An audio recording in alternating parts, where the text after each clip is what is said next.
अस्सलाम वालेकुम नाज़रीन, मैं हूं ज़मीर हैदर और आप देख रहे हैं प्रोग्राम पब्लिक पल्स। नाज़रीन, आज कौमी असम्बली की जो कमेटी थी बराए ख़जाना, कायमा कमेटी बराए ख़जाना, उसमें एक दफ़ा फिर बहस हुई कि जनाब जो सुप्रीम कोर्ट ने स्टेट बैंक ऑफ पाकिस्तान को 21 अरब रुपए देने के लिए कहे हैं इलेक्शन कमीशन को, वो क्या दिए जा सकते हैं कि नहीं दिए जा सकते। और इसमें जो आज स्टेट बैंक ऑफ पाकिस्तान के जो कायम मुकाम गवर्नर थी सीमा कामिल साहिबा, उन्होंने बताया कि जनाब सुप्रीम कोर्ट के हुक्म पर रकम मुख्तस की, लेकिन इजरा का इख्तियार स्टेट बैंक के पास नहीं। फंड्स मुख्तस करने से पैसे अकाउंट में ही मौजूद रहेंगे। ये वही अकाउंट है जिसको वन अकाउंट कहते हैं, 01 गवर्नमेंट ऑफ पाकिस्तान का जो अकाउंट है। वजीर कानून ने बताया कि जनाब सुप्रीम कोर्ट ने हदायत दी है, लेकिन फेडरल कंसोलिडेटेड फंड हुकूमत पाकिस्तान का है। इस साल बजट में इलेक्शन के लिए पैसे मुख्तस किए गए थे, लेकिन उससे ज्यादा हमारे पास मौजूद नहीं है। और अगर सप्लीमेंट्री ग्रांट के तौर पर मंजूरी लेनी है तो वो कौमी असम्बली ही मंजूरी देगी। और कौमी असम्बली ने एक बार फिर इलेक्शन कमीशन को फंड्स फ्राहम करने से इनकार कर दिया है। अब मामला जो हैं सुप्रीम कोर्ट में हैं और सिर्फ फंड्स की वजह से मामला रुके हुए हैं। जो सिक्योरिटी एहलकार हैं उसके मुतल्लिक तो खैर अभी डिटेल्स नहीं है। उसके मुतल्लिक पहले एक खबर आ चुकी हुई है कि 75,000 लोग दिए जा सकते हैं पंजाब में जो आम इंतखाबात करवाने के लिए, लेकिन डिमांड जो थी इलेक्शन कमीशन की वो 3 लाख लोगों की थी, अफराद की थी जो कि सिक्योरिटी प्रोवाइड करते, लेकिन वो अभी तक मामला वहीं का वहीं है। और अब देखना यह है कि मामला जो है वो किस तरह चलेंगे, क्योंकि पीटीआई के लोग भी यही कह रहे हैं कि जी हमें पूरी कवी उम्मीद है कि सुप्रीम कोर्ट में क्योंकि मामला है और इंतखाबात होंगे। दूसरी जानिब राना सनाउल्लाह साहब भी स्टेटमेंट दे चुके हैं कि हम देखते हैं कि इंतखाबात कैसे होंगे, इंतखाबात नहीं होंगे। और उन्होंने तो इस हद तक भी कह दिया कि स्टेट बैंक अगर पैसे रिलीज करता है तो फिर उन्होंने देकर जाना कहां है। एक तरह से एक बाकायदा डायरेक्ट थ्रेट भी दे दी गई राना सनाउल्लाह साहब की जानिब से। और उन्होंने वाज़े तौर पर कह दिया कि अगर आम इंतखाबात होने हैं तो वो एक दिन में होने हैं, पूरे मुल्क में एक रोज में होंगे और वो 8 अक्टूबर को होंगे। जिस पर पीटीआई का जो रिएक्शन हमें सामने नजर आ रहा है वो ये है कि जी जो अभी इंतखाबात कराने के लिए तैयार नहीं है तो वो 8 अक्टूबर को इंतखाबात क्यों कराएंगे। सिराजुल हक साहब अमीर जमात इस्लामी, उन्होंने एफर्ट्स शुरू कर दी हैं। वो शहबाज शरीफ साहब से भी मिले, इमरान खान साहब से भी मिले और कोशिश ये है उनकी कि तमाम मामला जो है मुज़ाकरात पर की टेबल पर बैठकर तय किए जाएं। और उनका ये ख्याल है कि इन हालात में पाकिस्तान जो है वो किसी भी तरह की जो इदारों के साथ आप हेड ऑन जाने की कोशिश कर रहे हैं वो इजाज़त नहीं है। और इसलिए उन्होंने एफर्ट शुरू कर दी हैं। पाकिस्तान तहरीक इंसाफ का ये मौक़िफ़ है कि एक जानब मुज़ाकरात की बात करते हैं, दूसरी जानब उनके लीडर्स को अरेस्ट करने की बात की जा रही है। पाकिस्तान पीपल्स पार्टी ने भी अपनी एफर्ट शुरू कर दी हैं। उनका यह ख्याल है कि दीगर पीडीएम की जमातों से मुज़ाकरात पर बात करने के बाद, उनको राज़ी करने के बाद, इत्तफ़ाक़ राय पैदा करने के बाद वो जेयूआई और पाकिस्तान मुस्लिम लीग नून से राब्ता करेंगे। और कहा यह जा रहा है ज़राए के हवाले से कि मौलाना फजलुर रहमान साहब अभी तक जो हैं वो पीटीआई से मुज़ाकरात के हामी नहीं हैं। इन्हीं तमाम मामलात पर बात करने के लिए मेरे साथ मौजूद हैं चौधरी जाफर साहब, सीनियर रहनुमा पाकिस्तान मुस्लिम लीग नून। बहुत बहुत शुक्रिया चौधरी साहब आपके वक्त का। मेरे पास कंवल शौज़ब हैं, सीनियर रहनुमा पाकिस्तान तहरीक इंसाफ। बहुत बहुत शुक्रिया कंवल शौज़ब साहिबा आपके वक्त का भी। आरिफ चौधरी साहब लीगल एक्सपर्ट हैं, माहिर कानून हैं, लॉयर हैं। बहुत बहुत शुक्रिया आरिफ चौधरी साहब आपके वक्त का भी। मैं चौधरी साहब से शुरू करना चाहूँगा। चौधरी साहब, मामलात कहाँ जा रहे हैं आप देख रहे हैं, क्योंकि फवाद चौधरी साहब ने भी कहा है कि ये तौहीन अदालत हो रही है वज़ीर आज़म की तरफ से, काबीना की तरफ से, पार्लियामेंट की तरफ से।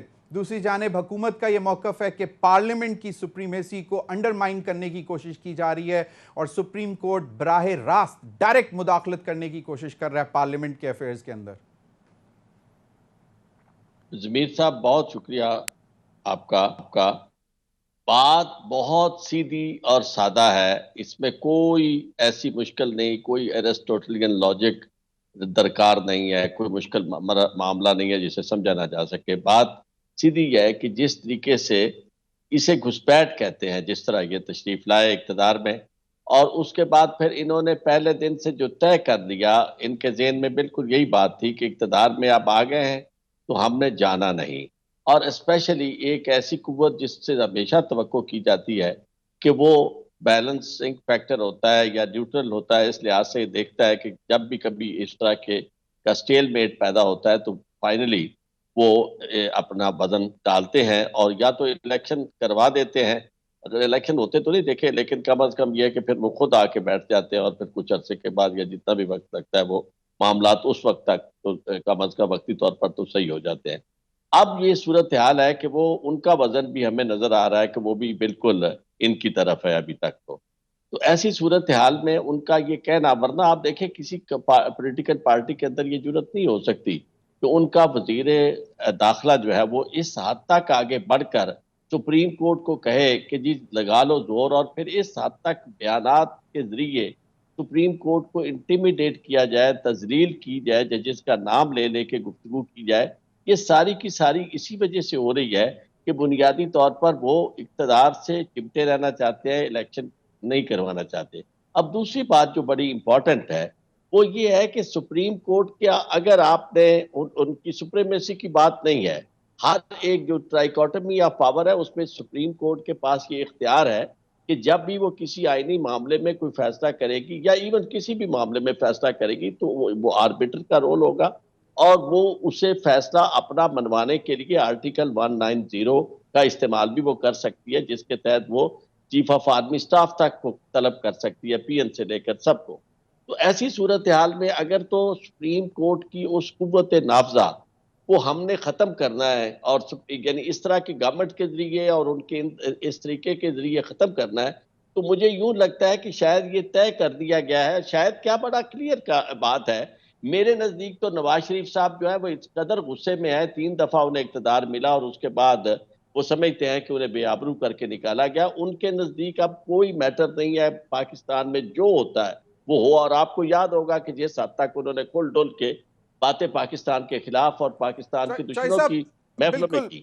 आरिफ चौई साहब, एक क्विकली, तौहीन अदालत होती हुई आपको नजर आ रही है? देख रहे हैं कि काबीना के खिलाफ, प्राइम मिनिस्टर के खिलाफ तौहीन अदालत इन्वोक हो सकती है?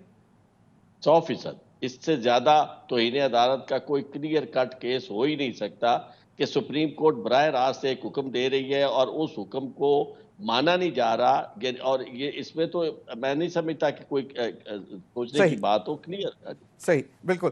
चौधरी जाफर इकबाल साहब, जावेद लतीफ साहब की एक मैं स्टेटमेंट देख रहा था, वो कह रहे थे कि नवाज शरीफ को इलेक्शन लड़ने की इजाज़त दो, कल इलेक्शन करा लो।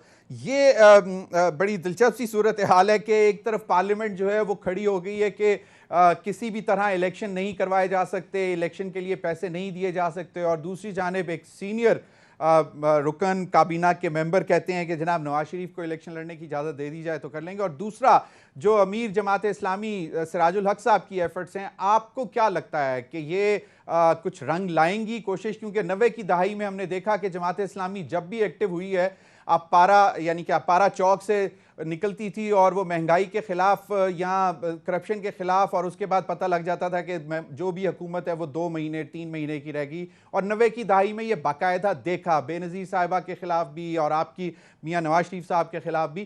तो जमात इस्लामी का एक वो रोल भी रहा है, लेकिन अब अभी उन्हें वो कहते हैं कि जी हमने अपने तौर पे ये कोशिश की है, जो कि हम मानने के लिए बिल्कुल तैयार हैं। आपको क्या लगता है कि ये पार्लियामेंट जो है वो एक्सीड नहीं कर रही अपनी लिमिट से? एक फंड्स हैं जिसको नॉर्मल तरीके से दिए जा सकते हैं, लेकिन वो मामला कायमा कमेटी बराए खजाना और उसके बाद फिर पार्लियामेंट में दोबारा। बहुत शुक्रिया ज़मीर हैदर साहब, और मेरे दोनों कोलीग्स को भी अस्सलाम वालेकुम। एक लफ्ज़ इस्तेमाल किया आरिफ चौधरी साहब ने, बहुत बड़े कानूनदान हैं, उस्ताद हैं, हम बहुत इनसे सीखते हैं। घुस बैठिए। क्या आइन के मुताबिक तहरीक अदम एतमाद मूव नहीं हुई? क्या कौमी असम्बली के मेंबरान ने वोट नहीं दिए? अगर एक रुकन असम्बली और एक पार्टी 4 साल तक जनाब इमरान खान का साथ दे, उनके वोट से वजीर आज़म इमरान खान बने, तो वो आइन और कानून और एहतराम और मुल्क की बेहतरी और सालमियत वो सब दुरुस्त है, चाहे इमरान खान जो मर्जी खिलवाड़ चाल साल करता रहे इस मुल्क के साथ। और अगर वही लोग इमरान खान के साथ से उठ के और वो कहें जी बहुत हो गया, आपने जो नए पाकिस्तान के ख्वाब दिखाए थे और आपने जो 50 लाख घर और वो करोड़ों नौकरियां और 90 दिन के अंदर करप्शन का खात्मा, तो वो कहाँ कोई चीज किसी को नजर नहीं आ रही, और वो छोड़ के अपोजिशन बेंचों पे बैठे हुए लोगों को दावत देते हैं कि आइए आप अदम एतमाद के जरिए हुकूमत बनाएं। तो उस पार्लिमान के लिए ये अल्फाज, मैं इनकी मजम्मत करता हूँ, दुरुस्त नहीं है। न्यूट्रल जिनका वजन था, और आज बकौल आरिफ तोजी साहब के आज भी उनका वजन हमारे साथ है, लेकिन जनाबे साबिक आर्मी चीफ कमर जावेद बाजवा साहब के वो इंटरव्यूज के आखिरी दम तक वो भीख मांगते रहे, और इमरान खान ने हुकूमत को सदर साहब के जरिए पैगाम भेजा कि दूसरी एक्सटेंशन दे दें, मैं सड़कों से पीछे हट जाऊंगा। क्या आज ये सबके सामने नहीं है? क्या फैज साहब भावलपुर बैठ के और भावलपुर से एयरफोर्स के जेट इस्तेमाल करके इस्लामाबाद में लैंड कर करके इमरान खान को नहीं मिलते रहे? क्या वो इस पार्लिमान के खिलाफ साजिश नहीं थी? क्या उस जमहूरी तर्ज अमल को रोकने के खिलाफ साजिश नहीं थी? उनके मुतालिक भी कुछ कहना और सुनना चाहिए। एक सियासी जमात का वजीर पैगाम दे रहा है, लेकिन दूसरी तरफ आप देखिए, आप तौहीन अदालत की बात कर रहे हैं ना, अदालत ने खुद अपनी तौहीन की। इसी अदालत ने कहा था कि इमरान खान साहब को पिछले साल इस्लामाबाद आने दें, और फिर उसके बाद ये पीछे हट गए। जजेस की कॉलोनियां महफूज रहीं, लेकिन मेरा इस्लामाबाद जला, ग्रीन बेल्ट जली, दरख्त जले, गाड़ियों को नुकसान पहुंचा, और इमरान खान के सबने साथ देखा। बिल्कुल सही है। अभी सबने देखा, सबने, जी जमीर साहब, सबने देखा। अदालत उस्मा में बैठे हुए उमर अता बंदयाल साहब के ये अल्फाज हैं कि शायद मेरा पैगाम इमरान खान तक ना पहुंचा हो। ये हैं कि नहीं? लेकिन चौई साहब, फिर वही honourable chief justice Umar Ata Bandial साहब का सुओ मोटो 3 अप्रैल का हक पे था, जायज था, ठीक था। अब सुओ मोटो नाजायज है, तो फिर वो भी तो हम देख रहे हैं ना, सामने ही है हमारे। सुओ मोटो किस बात का है कि एक सरकारी ऑफिसर सीसीपीओ लाहौर क्या चीफ जस्टिस पाकिस्तान लगाएगा या चीफ एग्जीक्यूटिव पाकिस्तान अपने ऑफिसर लगाएगा? गुलाम मोहम्मद डोकर साहब की तैनाती में से इंतखाबात निकल आए, और इंतखाबात भी पंजाब के कराना जरूरी है। केपीके के ऊपर 90 दिन का आइन नहीं लगता। केपी के लिए जो है वो जज साहब मुतरक नहीं है, सिर्फ एक सूबे के अंदर कराना चाहते हैं। क्या इसको इंसाफ कहते हैं? क्या इसको अदल कहते हैं? या इसको अदालत की तौहीन कहते हैं? उमर अता बंदयाल साहब फुल कोर्ट क्यों नहीं बनाते? आप मर्जी के जजेस को बिठाना ये तौहीन अदालत नहीं है। चले आज सही, आज ना 90 की दिहाई है और ना 2017 है। चॉइस साहब, मेरा ब्रीफ सा क्वेश्चन था। मेरा क्वेश्चन ये था कि सिराजुल हक साहब की एफर्ट्स जो हैं वो आपको क्या लगता है कि वो कामयाब होती नजर आ रही हैं आपको, कि टेबल पर बैठकर मामला करें? हम भी मानते हैं कि पूरे मुल्क में एक ही दिन इंतखाबात होने चाहिए, लेकिन चलें इस पर मैं आपसे फिर बाद में आके भी बात करता हूं। कंवल शौह साहब, इमरान खान साहब, चॉइस साहब मैं आता हूं। चॉइस साहब, और उनकी इस कोशिश कराते हैं, बिल्कुल सही, कोशिश का हिस्सा बनेंगे, लेकिन एनआरओ दिए बगैर। सही, चलें एनआरओ तो चलें। कंवल शौह साहिबा, आपको क्या लगता है कि इमरान खान साहब ने कह दिया कि ये एक तरफ तो कोशिश कर रहे हैं मुज़ाकरात की offers, indirect offers, direct offers, दूसरी जानिब आपकी लीडरशिप को भी अरेस्ट किया जा रहा है, और आज इमरान खान साहब ने फिर कह दिया कि मुझे ईद की छुट्टियों में अरेस्ट करने की दोबारा कोशिश की जाएगी, क्योंकि बहुत सारे इनका ख्याल है कि कारकुन जो हैं वो घरों को चले जाएंगे ईद मनाने के लिए। तो इसमें क्या खान साहब की इतलात एक तो ही कहाँ से आ रही हैं कि क्यों अरेस्ट करेंगे? आज वो गए हुए थे लाहौर हाई कोर्ट भी, और दूसरी जानिब जो पार्लियामेंट में हो रहा है, आप इसको कैसे देखती हैं कि ये एक बाकायदा मतलब एक दूसरे के आमने सामने नहीं आ गई पार्लियामेंट और सुप्रीम कोर्ट? बिस्मिल्लाहिर्रहमानिर्रहीम। थैंक यू वेरी मच ज़मीर। सबसे पहले तो आज 27वीं की रात है और आज यौम पाकिस्तान है। अगर इस्लामी कैलेंडर के हिसाब से देखें तो मैं आप सबको भी और पूरे पाकिस्तान को मुबारकबाद पेश करती हूँ। जैसे तैसे भी कर करा के आज 75 साल जो है वो हमने कंप्लीट की, और अल्लाह करेगा इंशाअल्लाह ये जो तमाशा है ये ख़त्म होगा और पाकिस्तान एक नया पाकिस्तान का जो हमने ख्वाब देखा है वो इंशाअल्लाह यकीनन पूरा होगा। अब जो बात आपने की है मैं उस तरफ भी आ जाऊँ। एक मैं सिर्फ ताज़ियत करना चाहती हूँ, मुफ्ती अब्दुल शकूर साहब की कल डेथ हो गई थी एक्सीडेंट से, उनका जनाजा हुआ रिवायत ये रही है इस असम्बली की कि जब कोई सिटिंग MNA और फिर वो वज़ीर भी रहे हैं मजहबी अमूर के, उसकी वफ़ात हो जाए तो सिर्फ उसकी ताज़ियत के बाद, सूरह फातिहा पढ़ने के बाद या फातिहा ऑफर करने के बाद असम्बली ख़त्म कर दी जाती है। लेकिन क्योंकि असम्बली से वो काम कराए जा रहे हैं जिसको आपने तसादम का नाम दिया और मैं यकीनन उस पर बात करना चाहूँगी, तो आज ये रिवायत आइन के साथ साथ असम्बली ने तोड़ी है। लेकिन मैं इन्ना लिल्लाहि व इन्ना इलैहि राजिऊन उनके लिए ताज़ियत भी पेश करती हूँ। हमारे साथी रहे हैं और अर्स्ट वाइल फाटा की जो एक स्पेशल कमेटी बनाई गई थी उसमें वो काफ़ी मुतहरक थे और हमारे साथ बैठा करते थे। अब आपने जो सवाल किया मैं उसकी तरफ आ जाऊँ। बहुत जाफ़र साहब ने बहुत माशाल्लाह वलवला अंगेज़ किस्म की इस वक्त बयानात दी है, मैं ज़रा उसको सही कर दूँ। देखिए, आप लोगों ने सिलेक्टेड के बड़े नारे लगाए। आप पूरी दुनिया ने देख लिया है कि सिलेक्टेड क्या होता है और सिलेक्टेड और कठपुतली सरकार क्या होती है। तो वज़न जिसका जिस तरफ है वो तो सबको नज़र आ रहा है। अगर आप सब कुछ करवा सकते हैं तो ज़रा प्लीज़ ट्रायल भी चलाएं ना। आप जनरल फैज़ साहब भी इधर ही हैं, जनरल बाजवा साहब भी इधर हैं, वज़ीर आज़म इनको याद कराती चलूँ कि शहबाज शरीफ साहब हैं, और साथ में इन्हें यह भी कहूँगी कि ज़रा नाम याद कर लें कि इस वक्त आपका इंटीरियर मिनिस्टर जो वज़ीर दाखिला है, जो सबको धमकियाँ देता है, राना कातिल, वो भी मुस्लिम लीग नून के हैं। जो आपके लॉ मिनिस्टर हैं वो भी मुस्लिम लीग नून के हैं। और मेजॉरिटी जो एक आपने डिफंग काबीना अपनी बनाई हुई है, जो लंबी लाइनें लगी हुई हैं, वो 82-84 लास्ट टाइम तक थी, उसमें से मेजॉरिटी लोग जो बैठे हुए हैं वो नून लीग के हैं। तो अपने ज़रा इन जो मिनिस्टर साहब हैं जिनका जिक्र आप फरमा रहे थे, हमारे क्या नाम है जनाब, जावेद साहब, जो है अक्सर वो इस किस्म के बयानात दागते रहते, शुरलियां छोड़ते हैं वो कि जी नवाज शरीफ को आने दो। उनको याद कराना था कि नवाज शरीफ का सगा भाई है शहबाज शरीफ, और हुकूमत इस वक्त नून लीग की है मुल्क में, प्रीडोमिनेंटली PDM की हुकूमत में से ज्यादा हुकूमत इस वक्त नून लीग की। रोका किसने है शहबाज शरीफ को, नवाज शरीफ को आने से? वो जो यहाँ से सबको लंदन यात्रा पे बुला के और वहां पे बैठ के मुल्क के खिलाफ साजिशें करता है और वहां बुला के काबीना की मीटिंग्स चेयर करते हैं, तो इधर तशरीफ ले आए। किसने रोका है उनको आने से? आप बुलाए ना। इंटीरियर मिनिस्टर भी अब आपका है, वो तो सारी दुनिया को धमकियां दे रहे हैं, वो अदालतों को धमकियां दे रहे हैं, वो चीफ जस्टिस को धमकियां दे रहे हैं, वो इमरान खान को धमकियां दे रहे हैं। आपने कहा कहां से खबर आती है? आपने कल उसकी स्पीच नहीं सुनी? उससे पहले वो जो अपने फेवरेट एंकर्स के प्रोग्राम में जाके बयानात दागते रहे हैं कि जी इमरान खान तो सियासत ही छोड़ दे, हर चीज से बिल्कुल फारिग होकर घर बैठ जाए तो फिर हम इलेक्शन होने देंगे। आज मैं समझती हूँ इस बयान को बहुत सीरियस लेना चाहिए। जो जावेद लतीफ साहब ने एक शगुफा छोड़ा है ना कि आज नवाज शरीफ को आने दो हम इलेक्शन करा देंगे, तो यहां से आप अंदाजा लगाएं इनकी बदनीयती का। अब जो आइन की बहुत ज्यादा ये बात कर रहे थे कि जी वो जो वोट ऑफ नो कॉन्फिडेंस था वो तो बहुत आइन के मुताबिक हुआ, लेकिन उसके बाद आपने आइन के साथ सलूक क्या किया? इस सबस किताब को अब आप कहां रख रहे हैं? जहां आपकी मर्जी का आर्टिकल्स आ जाए तो तालियां जबरदस्त।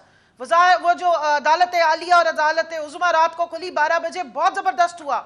3 अप्रैल को बाजवा एल्फी से जो टूटी हुई असेंबली तो जोड़ दी गई, बहुत अच्छा हुआ। और जो बाजवा एल्फी से ये सारे इधर से उधर आ गए, जो असलम बुतानी साहब ने तो असेंबली में खड़े होकर बयान दिया है, बाकियों ने भी असेंबली में खड़े होकर बयान दिया है कि जनाब आली हमें तो इकट्ठा किया गया, हमें तो फोन आते थे, बाजवा साहब ने आप लोगों को एक तरफ इकट्ठा किया, वो तो बहुत आईनी था और हमने तो उसके खिलाफ कोई बयान भी नहीं दिया, हमने तो अदालत की तौहीन भी नहीं की। अब जो हो रहा है क्या ये आइन के मुताबिक हो रहा है? आज जो आपने बात की, मैं जरा क्विकली जरा बता दें कि मैंने ब्रेक की तरफ जाना है, इसको जरा थोड़ा सा कमल अगर इजाजत दें तो ब्रेक के बाद आ जाऊं आपकी तरफ, अगर इजाजत दें। चार्ज फंड होता है, जस्ट 1 मिनट जी जमीर साहब 1 मिनट दीजिएगा, सिर्फ ये बात खत्म कर लें। जो चार्ज फंड होता है आइन का आर्टिकल 81 है, मैं लेके बैठी हुई हूँ, इसके मुताबिक आपकी जो special remuneration payable to the president है, जजेस ऑफ द सुप्रीम कोर्ट है, इस्लामाबाद हाई कोर्ट है, इलेक्शन कमिश्नर है, चेयरमैन डिप्टी चेयरमैन है, स्पीकर एंड डिप्टी स्पीकर है, वो जब भी गैर जरूरी मामलात के लिए जब भी मांगेंगे ये चार्ज फंड है, चार्ज फंड है, बिल्कुल नहीं आपको पेश करना होता, ये कायमा कमेटी में पेश नहीं करना। बिल्कुल चौधरी जाफर वेरी राइट, 84 पढ़े। कमल आपने बहुत बिल्कुल आज जो हरकत की है वो गैर आईनी थी। कमल आपने बिल्कुल वैलिड पॉइंट उठाया है, क्योंकि चौधरी जाफर इकबाल साहब भी पार्लियामेंट में बैठते रहे हैं, नेशनल असेंबली का हिस्सा रहे हैं। मैं चाहूंगा कि ब्रेक के बाद आके उनसे भी पूछ लेते हैं। बिल्कुल मैं बिल्कुल कमल, मुझे ब्रेक का कहा जा रहा है, ब्रेक के जाफर साहब भी क्योंकि नेशनल असेंबली का हिस्सा रहे हैं, बड़े एक्टिव मेंबर रहे हैं, उनसे भी पूछ लेते हैं कि अगर ये सब आइन में मौजूद है तो इसकी फिर खिलाफ वर्जी क्यों और पार्लियामेंट क्यों भाग रही है कि जनाब इंतखाबात नहीं होंगे। नाज़रीन, इस पर मजीद बात होगी ब्रेक के बाद।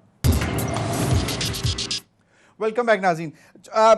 आरिफ चौधरी साहब, ज़रा ब्रीफ कमेंट में मुझे बताइएगा कि अब आइंदा का लाहे अमल जो है वो अदालत की तरफ से क्या हो सकता है। हम वी कैन नॉट जज ऑन दैट, लेकिन जिस तरह की डिवीजन भी क्रिएट करने की कोशिश की बेंचेस के दरमियान, और फिर ये कि जी डाइसेंटिंग नोट्स जो है उनको अहमियत क्यों नहीं दी जा रही, बेंच जो है वो 4-3 का फैसला सही था, उसके बाद जो 3 रुकनी बेंच बना वो सही नहीं था। ये सारे मामला जो हैं, आपको क्या लगता है कि ये जानबूझकर कोशिश है कि बस ठीक है मैं ना मानूं?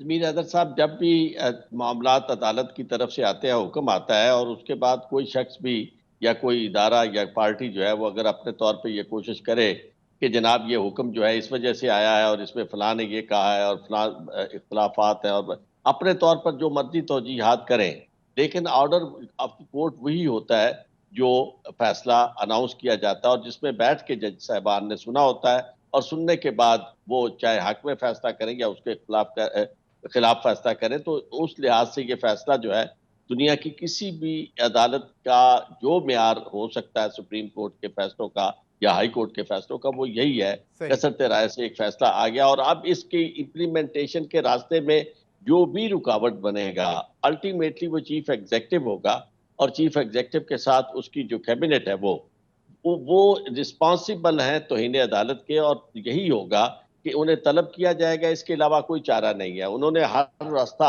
अपने तौर पे कोशिश किया है सेफ चलने का, कि ये उन्हें इनको छोड़ के, एक तो सुप्रीम कोर्ट जो है इन खराफात में अभी पढ़ नहीं रही थी कि बजाय इसके कि वो चली जाए इस मामले में तौहीन अदालत के सिलसिले में और फिर वही 97 वाली बात हो और तशरीफ ले आए सारे ये जेन्युइन सियासतदान जो हैं और जेन्युइन डेमोक्रेट्स और आके हमला कर दे सुप्रीम कोर्ट पर। इससे अवॉइड करते हुए उन्होंने रास्ता ये निकाला था कि वही फंड जिसका कमल ने हवाला दिया है, वो ऑर्डर दिया स्टेट बैंक को बराह रास्त के स्टेट बैंक वो दे दे फंड्स ताकि इलेक्शन का रास्ता हमवार हो।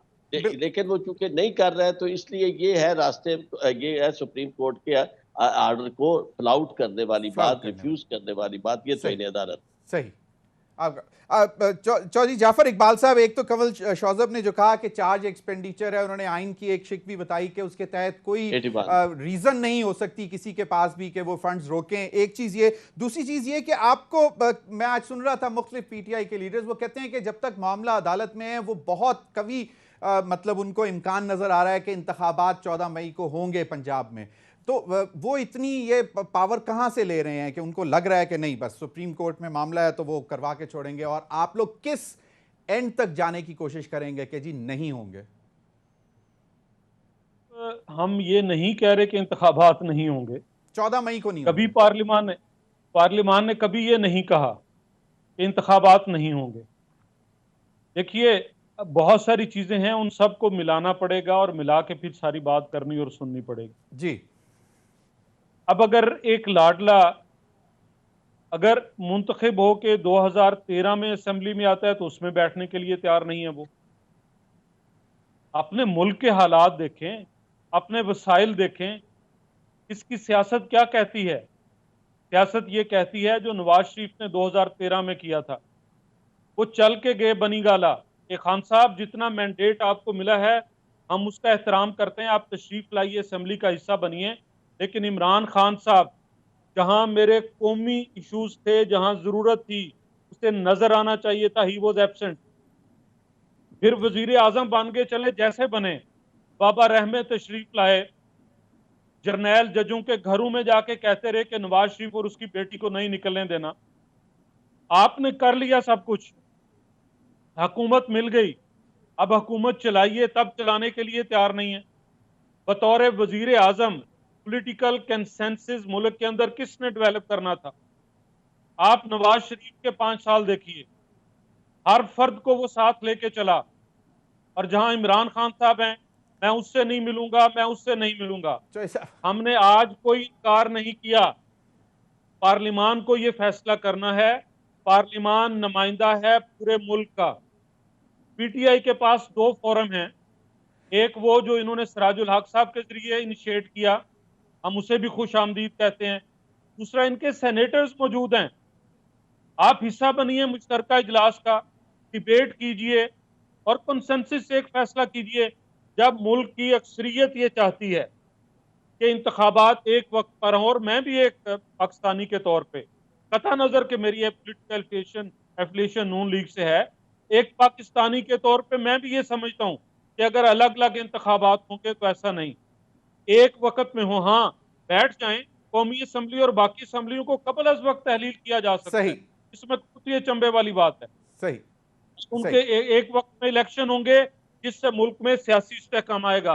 अब रही बात, कमल शोहदत साहिबा ने कहा कि रात 12 बजे अदालत, रात 12 बजे इसलिए अदालत खुली कि वो डिप्टी स्पीकर जो स्टे ऑर्डर पर था, पहले तो आपके स्पीकर ने वो रूलिंग देने से इनकार कर दिया, इसलिए वो समझते थे कि आइन के खिलाफ है।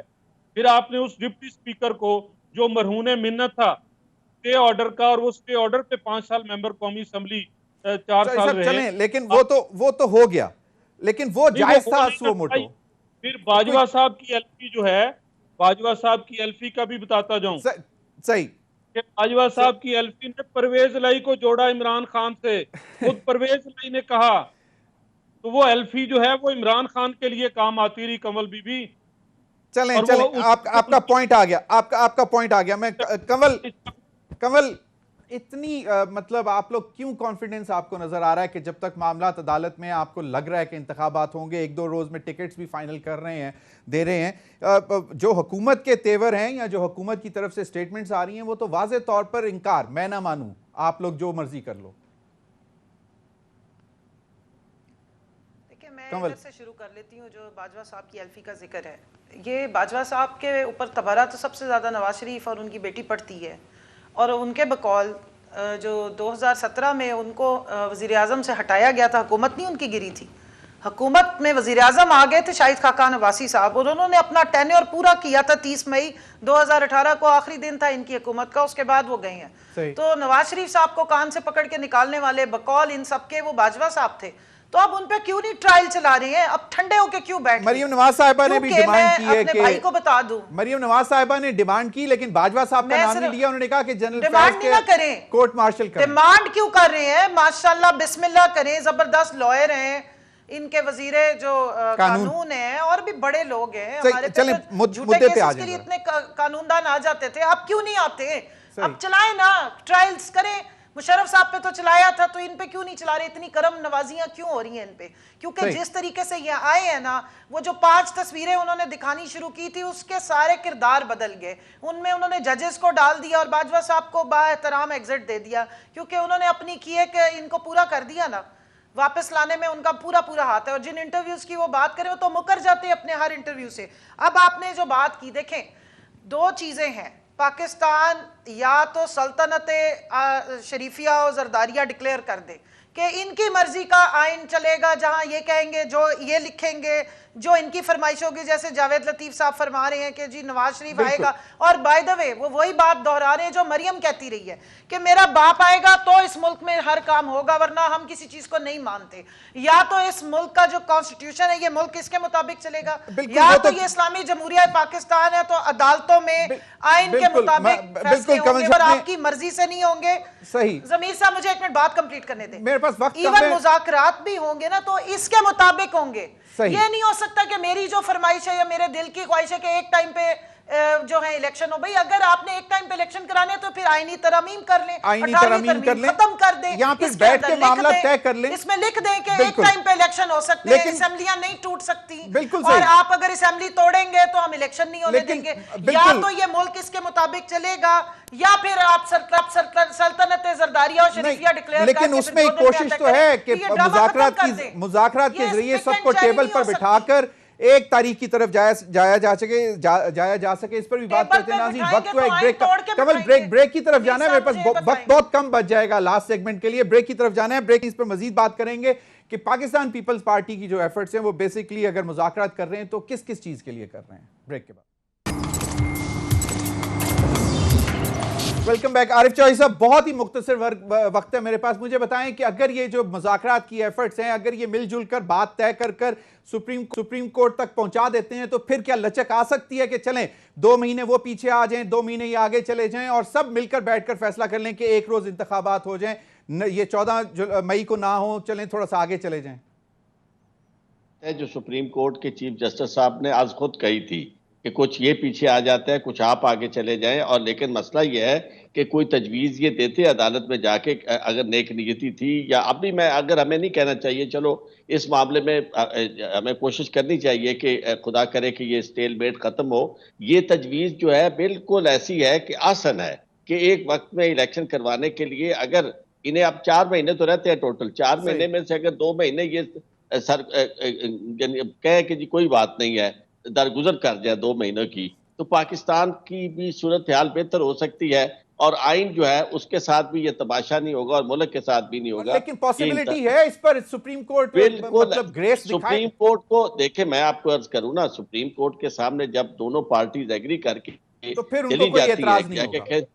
हाँ, बात तो ये है ना, सुप्रीम कोर्ट ने तो हमेशा कोशिश इस सारे मामले में ये की है कि आप आपस में तय कर ले। इन्होंने बिल्कुल चौधरी जाफर इकबाल साहब, क्विकली, पाकिस्तान पीपल्स पार्टी की भी एफर्ट्स है, वो भी चाहते हैं कि चलें, मतलब हुकूमत, राजा परवेज अशरफ साहब स्पीकर हैं, उन्होंने भी कहा है कि इंतखाबात की तरफ जाना चाहिए, इंतखाबात करवा लेने चाहिए।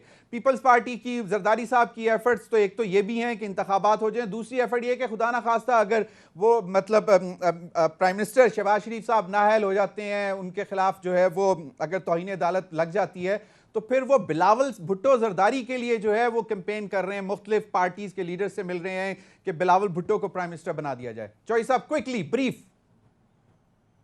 एक तो फिर अगेन कि ये फैसला पार्लियामान ने करना है, पॉलिटिकल कंसेंसस से करना है, होना चाहिए, और यही मुल्क के लिए बेहतर है। पहले भी बड़ी दफ़ा खान साहब को बैठने के लिए कहा, लेकिन उनको क्या चीज़ बैठने नहीं देती मेरे इल्म में नहीं, वो क्या बला है, क्या उनके मतलब वो ख्यालात हैं, क्या सोच हैं। अपोजिशन में हो, हुकूमत में हो, वो सड़कों पे रहना चाहते हैं। तो आइन और कानून तो यही कहता है कि आप मिल बैठिए, सर जोड़िए और हल निकालिए। जहां तक कंवल भी ये बात कर रही थी मियां नवाज शरीफ के आने की, मियां नवाज शरीफ बहुत जरूरी हैं। आपके मुल्क में अंधेरा होता बीबी, आपने 4 साल में 1 मेगावाट का प्रोजेक्ट नहीं इनिशिएट किया। साहब, लेकिन वो फिर इकोनॉमिक सर्वे जो है वो कुछ और बातें बताता है जो आप लोगों की हुकूमत ने दिया, उस पर फिर कभी बात कर लेंगे। कमल शाह साहब, सर मेरे पास आखिरी 1 मिनट है, प्लीज। चौधरी साहब आपका पॉइंट आ गया, मैं चाहूंगा कमल का पॉइंट ले लूं। कमल 1 मिनट है सिर्फ, मुझे बताएं कि क्या कुछ आप लोग भी लचक दिखा सकते हैं अगर इन मुज़ाकरात के नतीजे में? देखें ज़मीर साहब, जिस दिन हमने कहा कि हम असेंबली में वापस आ रहे हैं, तो इन्होंने बाय फोर्स पुराने रेट्रोस्पेक्टिव में जाके वो इस्तीफे एक्सेप्ट कर लिए, जिसको इलेक्शन कमीशन ने ख़त्म कर दिया। वो डी नोटिफिकेशन उन्होंने ख़त्म करके नोटिफिकेशन को बहाल कर दिया। और यही राजा परवेज अशरफ साहब हैं जो कहते हैं अंदर नहीं आना, क्योंकि इन्होंने प्रोटेक्शन देनी है राजा रियाज साहब को। दूसरा जो आपने कहा मुज़ाकरात, देखे मुज़ाकरात सुप्रीम कोर्ट पंचायत नहीं लगा सकती। सुप्रीम कोर्ट आइन की तशरीह करने की पाबंद है, वो आइन के मुताबिक चलेगी। हम भी मुज़ाकरात आइन के फ्रेमवर्क के अंदर रह के कर सकते हैं ना, अपनी फरमाइशों पे तो कर नहीं सकते। या तो आइन को आप साइड पे रख के कह देंगे चले जी आप जो काम होगा आइन के बगैर होगा। लचक तो तब होती कि अगर ये इन्होंने कहा कि आप अपनी 2 असेंबलियां तोड़ दें, पंजाब की और केपी की, तो हम इस इलेक्शन करा देते हैं। यानी कि आपका मतलब है कि अगर मुज़ाकरात होते भी हैं तो आइन के दायरे के अंदर रहते रहते किए जा सकते हैं, इसके बाहर नहीं किया जा सकता। बहुत बहुत शुक्रिया आरिफ चौधरी साहब, चौधरी जाफर इकबाल साहब और कमल शौजब साहिब। अब तक के लिए इतना ही, इजाजत दीजिए, अल्लाह हाफिज।